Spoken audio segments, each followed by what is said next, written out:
મિત્રો આજે પણ YouTube ચેનલ બધા મિત્રોનું સ્વાગત છે અને જય માતાજી બધા મિત્રોને. તો તમે બજારમાં આજે લીંબુ લેવા જાવ તો કિલોના 280 થી 300 રૂપિયા કિલો લીંબુ આપણને મળે છે. તો આપણે મોંઘા બહુ પડે લીંબુ એટલે આપણે બજારમાંથી લાવવા નહીં પડે. તો આપણે ઘેર જ લેબીનો છોડવો ઉછેરવાની હું તમને રીત બતાવું. આપણા ઘેર જ લીંબી હોય તો આપણે બજારમાં લીંબુ લેવાની જરૂર ના પડે. અને આપણા ઘેર મહેમાન આવી જાય એટલે આપણે શરબત બનાવવાનો ગમે તે આપણા લીંબુ તો યુઝ આપણે કરીએ છીએ. તો આપણે ઘેર જ લીંબુ ઉછેરવાનો આપણા ઉપાય તમને બતાવતો 10 દિવસની અંદર આપણા લીંબી ઉછરી જાય એવા ઉપાય તમને બતાવતો. તેના માટે આપણે લીંબીને લાકડું લાયા છે.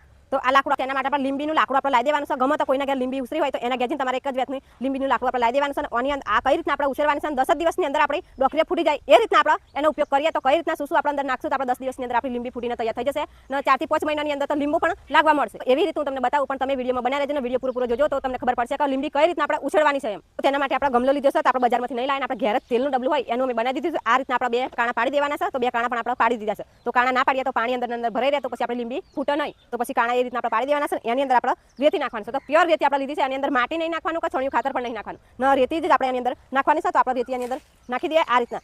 વિડીયોમાં બનાવી રહેજો તો પણ તમને ખબર પડશે કે કઈ રીતના લીંબીને ડાખરી રોપીને આપણે 10 થી 15 દિવસની અંદર લીંબી ફૂટ કરો એ રીતના હું તમને બતાવું.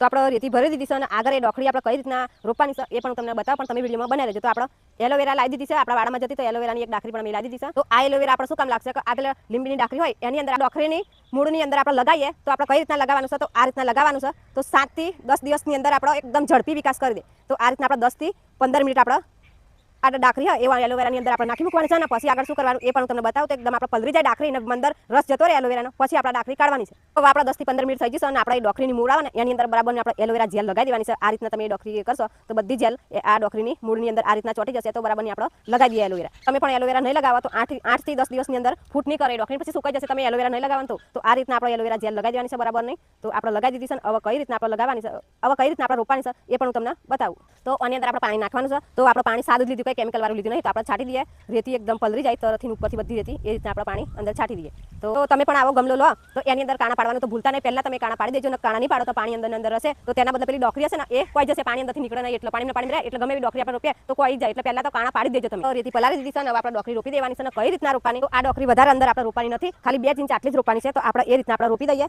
તો આ રીતના આપણે રોપી દીધી 2 ઇંચ જાય એટલી જ રોપી વધારે રોપી નહીં. બધા તમે રોપશો ને તો પાછું ફૂટ નહીં કરો. આપણે એક પ્લાસ્ટિકનું ડબ્બુ લીધું છે ના ડબ્બુ ઉપર આપણે ઢોકી દીધું. તો આ રીતના આપણે ડબ્બુ ઢોકી દેવાનું. ડબ્બુ શું કામ ઢોકવાનું છે તો બહાર નહીં હવે ગરમ અંદર જાય ને એટલા માટે આપણે ઢોકવાનું છે. રોજ તમારે પાણી રેડવાનું થાય ત્યારે ડબ્બુ લઈ લેવાનું પછી તમારે પાણી રેડવાનું પછી પાણી રેડી જાય એટલે ડબ્બુ ઢોકી દેવાનું. તો 10 દિવસ પછી આપણે જોશું કે આપણી ડોકરી ફૂટે છે કે નથી ફૂટતી. તમે પણ ડબ્બો નહીં ઢોકો તો તમારી ડોકરી ફૂટે નહીં. ડબ્બો તમારી જોડે ના હોય તો એક પ્લાસ્ટિકની કોથળી પણ તમારે વધી દેવાની ને ઢોકી દેવાની ઉપર તો તમારી ડોકરી ફૂટી જશે. તો 10 દિવસ પછી આપણે જોશું કે આપણી ડોકરી ફૂટી છે કે નથી ફૂટી. તો પછી 10 દિવસ પછી આ જ વિડીયોમાં હું તમને બતાવે કે આપણી ડોકરી ફૂટી છે કે નથી ફૂટી. તો આપણે મૂકી દઈએ જે જગ્યાએ મૂકવાનું એને 10 દિવસ પછી આપણે જોશું કે ડોકરી આપણી ફૂટી છે કે નથી ફૂટી. તો આપણે મૂકી દઈએ આ જગ્યાએ.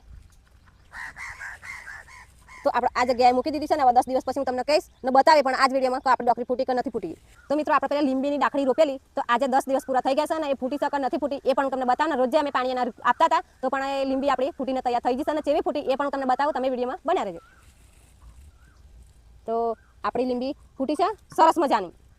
તો મિત્રો આપણી લીંબી ફૂટી ગઈ છે અને તમારા પણ મિત્રો 10 દિવસની અંદર તો આપણી ડાકરી ફૂટીને આવી થઈ જશે. 6 થી 7 પાના આવી ગયા છે ને તમારે પણ લીંબી રોપી હોય તો આ રીતના રોપજો. તો પછી આ લીંબી પછી આપણા ગમલાની અંદરથી આપણે કાઢીને આપણે બીજી જગ્યાએ રોપી દેવાની છે જમીન પર. તો તૈયારી તમે 10 દિવસની અંદર તમે તૈયારી ઉપાડીને પછી રોપી દેશો જમીન પર તો આપણે જે કલમ કરીને એ કલમ પછી તમારે સુકાઈ જશે. મૂરજ બહુ જમ્યો નહીં હોય મહિના પછી તમારા મૂરજ જમી જાય ને પછી તમારે જે જગ્યાએ રોપી હોય એ જગ્યાએ રોપજો. તો 4 થી 5 મહિનાની અંદર પણ લીંબો લૂમખી લાગવા મળશે. તો આ લીંબીને હજુ આપણા ગમલાની અંદર 1 મહિનો આપણે રહેવા દેવાની છે. રોજ આપણે પાણી આપતા એ રીતના પણ પાણી આપવાનું છે. પછી મહિનો થઈ જાય ને બરાબર એના મૂરજ જમી થઈ જાય પછી જ આપણે આની અંદરથી ઉપાડીને પછી બીજી જગ્યાએ તમારે જમીન પર જે જગ્યાએ તમારે રોપી હોય એ જગ્યાએ તમારે રોપી દેવાની છે. તો પછી 4 થી 5 મહિનાની અંદર તો લીંબો લાગવા મળશે ને. અને આપણે રેતીની અંદર કેમ રોપી રેતી એકદમ પોચી ને એટલે એનો મૂરો જલ્દી ફેલાય ને. જો તમે ચીકાસવાળી માટીમાં કાળી માટીમાં તમે રોપશો ને તો એ માટી ચીકાસના બદલે તમારા મૂરો ફેલાવા જ નહીં દે એટલે એનો વિકાસ નહીં થાય કે કસુની રેતી એકદમ પોચી ને એટલે એનો મૂરો એકદમ ફેલાશે એટલે ઝડપી વિકાસ થશે તમારી લીંબુનો. ને આ લીંબુનો 4 થી 5 મહિનાની અંદર કેમ લીંબો લાગશે તો જે લીંબો લાગેલો હતો એ ડોકરી આપણે કાપી એટલે એ ડોકરી ફૂટે ને એટલે ચાલુ લીંબો લાગવા મળે. એટલે ચાલુ તમારે લીંબો 4 થી 5 મહિનાની અંદર લીંબો લાગવા મળશે. ને તમારા બજારમાંથી જે લીંબો લાગતા ને મોગા 300 રૂપિયા કિલો 250 રૂપિયા કિલો લાગતા એ તમારે લાવવાની પડે. તમારે પણ આ રીતના લીંબીનો છોડ તમારે ઉછેર હોય તો અમે જે રીતના